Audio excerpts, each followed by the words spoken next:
ඔබටත් ඔසප් වීම වෙද්දී අධික වේදනාවක් එක්ක ඔසප් රුධිරය පිට වෙනවද?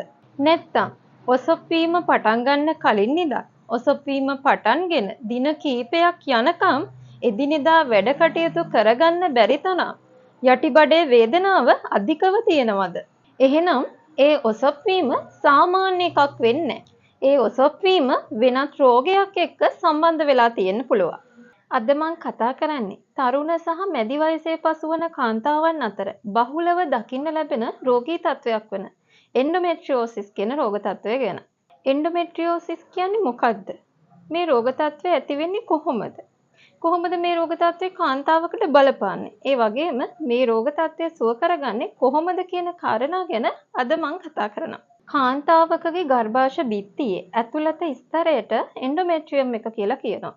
මේ එන්ඩෝමෙට්‍රියම් එකේ සෛල කොටස් ගැලවිලා ගිහින් වෙන තැන්වල තැන්පත් වෙන එකට තමයි එන්ඩෝමෙට්‍රියෝසිස් කියලා කියන්නේ. මේක වෙන්න පුළුවන් එක් අවස්ථාවක් තමයි ඔසප් වෙනකොට කෙලින්ම එන්ඩෝමෙට්‍රියම් එකේ සෛල පැලෝපියන් නලය හරහා උදර කුහරයට ඇතුල් වෙලා ඒකේ තැන්පත් වීම. ඊට අමතරව රුධිරය හා වසා පද්ධතිය හරහා ගිහිල්ලත් මේ එන්ඩෝමෙට්‍රියම් එකේ සෛල දුරස්ථ අවයවවල තැන්පත් වෙන්න පුළුවන්. ඒ විතරක් නෙමෙයි. ශල්‍ය කර්මයකදී පවා මේ සෛල කොටස් ගැලවිලා ගිහිලා වෙන ස්ථානවල තැන්පත් වෙන්න පුළුවන්. මේ එන්ඩෝමෙට්‍රියෝසිස් කියන රෝගී තත්වයේදී ඔසප් වීමට සම්බන්ධ හෝමෝන වලින් එන්ඩෝමෙට්‍රියම් එකට අමතරව මේ තැන්පත් වුණු සෛලත් උත්තේජනය කළා මාසයකට වරක් මේ සෛල වලිනුත් රුධිරය පිටවීම සිද්ධ වෙනවා. කාලයක් තිස්සේ මේක වෙද්දී ගර්භාෂයේ අවට විවිධ වෙනස්කම් ඇති වෙනවා. මේ සෛල ඩිම්බකෝෂවල තැන්පත් වුණාම ඩිම්බකෝෂ ආශ්‍රිතව ගෙඩි හට ගන්නවා. උදාහරණයක් තමයි චොකලට් සිස් කියන අවස්ථාව. මේ එන්ඩෝමෙට්‍රියම් එකේ සෛල කොටස් ගර්භාෂ බිත්තියේ මාංශ පේශියේ පිහිටීම නිසා රෝග තත්ත්ව ඇති වෙන්න පුළුවන්. එතකොට ඒ වටේ ප්‍රදාහ වෙලා මාංශ පේශියේ ඉදි වෙලා යටිබඩේ වේදනාව අධිකව ඔසප් රුධිරය පිටවීම සිද්ධ වෙනවා. මේ තත්වයට තමයි ඇඩිනොමයෝසිස් කියලා කියන්නේ.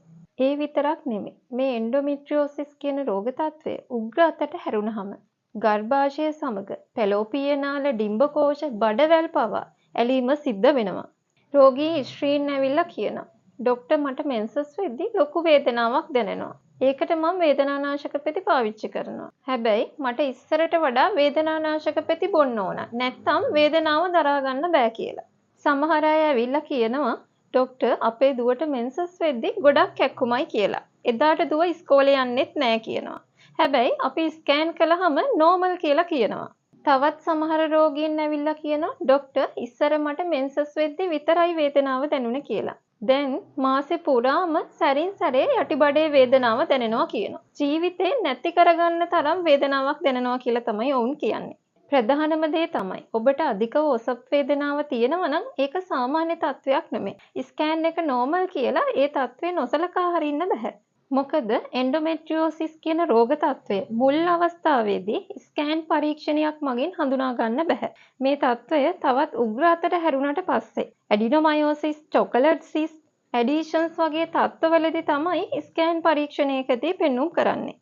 මේ එන්ඩෝමෙට්‍රියෝසිස් කියන රෝග තත්වය මුල් අවස්ථාවේදී හඳුනා ගන්න පුළුවන් වෙන්නේ ලැපරොස්කෝපි පරීක්ෂණයක් මගින්. ඊට අමතරව CA-125 කියන පරීක්ෂණය මගිනුත් හඳුනා ගන්න පුළුවන්. එන්ඩෝමෙට්‍රියෝසිස් කියන්නේ කාන්තාවන්ගේ මදසරුභාවයේ ඇති කිරීමට පවා හේතු වන රෝගී තත්වයක්.